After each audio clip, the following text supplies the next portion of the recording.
This is the last presentation of the day. Now I know this is going to be the most interesting one because I don't have any product up here.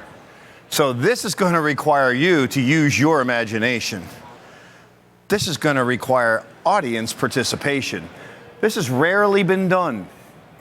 But as you can see, we have tile laying everywhere on the floor here.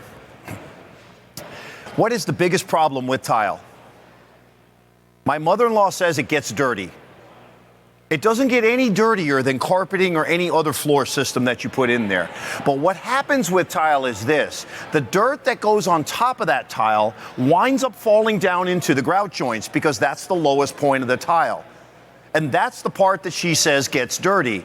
It ain't getting dirty. It's the same dirt that's available in carpeting and on a wood floor. It just, you've given the dirt a place to go to.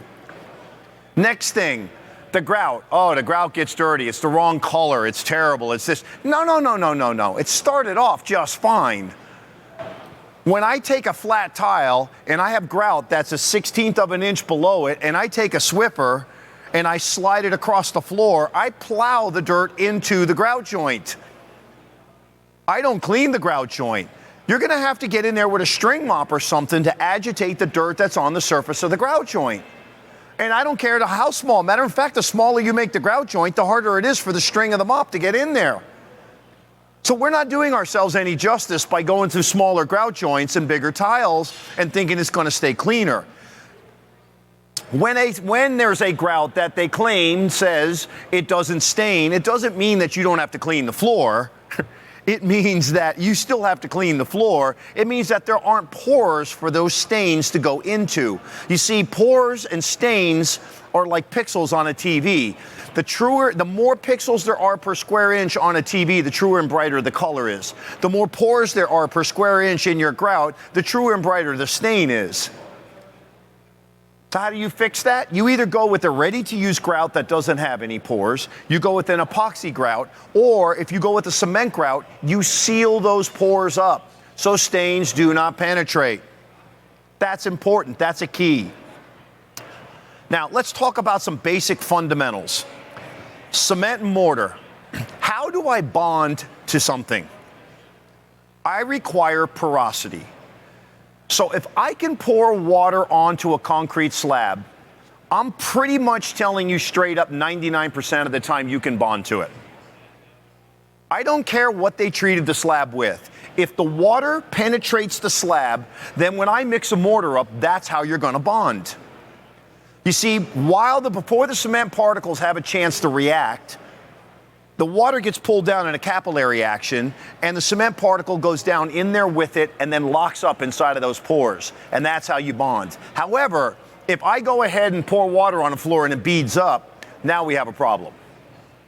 Now you have to go with a different solution to bonding to this floor. It could be as simple as running a buffer over the floor and knocking off whatever's on the surface. It could be as complicated as it could be treated internally and it's blocking the pores, and you're going to have to either go with an unbonded method or you're going to have to look at a polyurethane or an epoxy to bond to.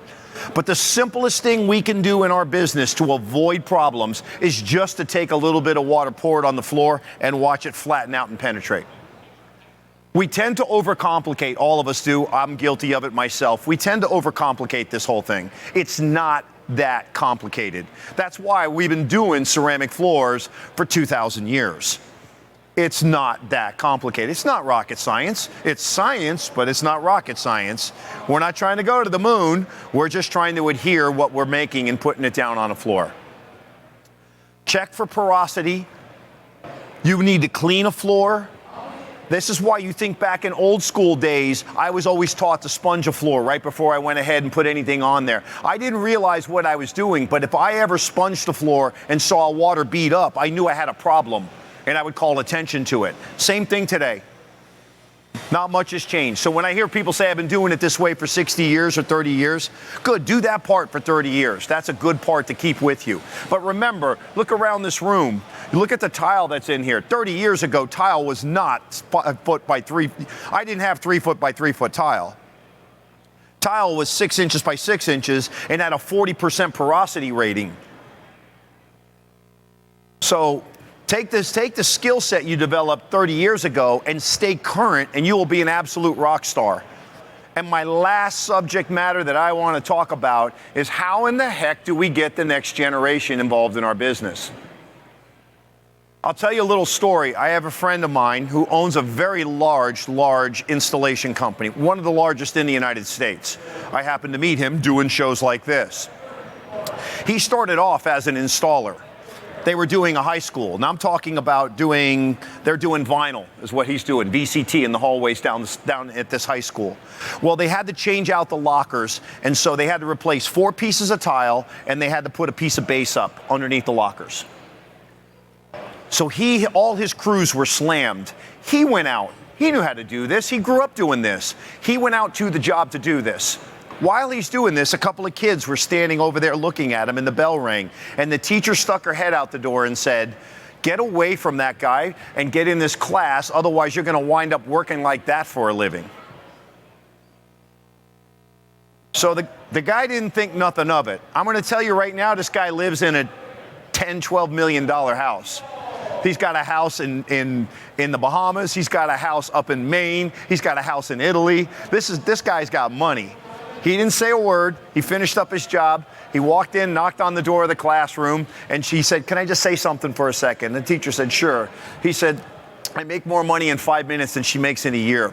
Anytime, if you want to try and make that kind of money, here's my card. I'll leave it outside here. Somebody pick it up and call me." He got 6 kids he recruited from that job right then and there. Because not everybody has to go to college. I have an attention span that's this big. Like, as long as I'm interested in the subject, I will pay attention. The second I got it figured out, man, I'm done. I would not have been good in college. That was not for me. But the fact that I could go ahead and take ugly jobs and make them look good and then go to the next job, that was absolutely what I wanted to do. That absolutely hit a nerve inside of me. And that's why I got involved in this business. But nobody ever told me a job like this existed, or a job that works in technical or in sales existed. That's on us. We do a bad job explaining to installers that this is the beginning of your career in here. This is not the end. If you want to take this to another level, you can. Because if I'm going to hire an estimator, I would rather hire an estimator that worked out in the field for 15 years and now is ready to go in the office and be an estimator than a kid who just came out of college. Because that estimator's going to know, he's going to look at a set of plans and know where all the pitfalls are at on that job that somebody doesn't have experience knows. So with that being said, I want to thank everybody for listening. Thank you for taking your time. Go out and recruit the next generation. This is hugely important. I don't know how to convince them it's a good idea, but we all need to work at it together. And once somebody figures it out, share it with everybody else.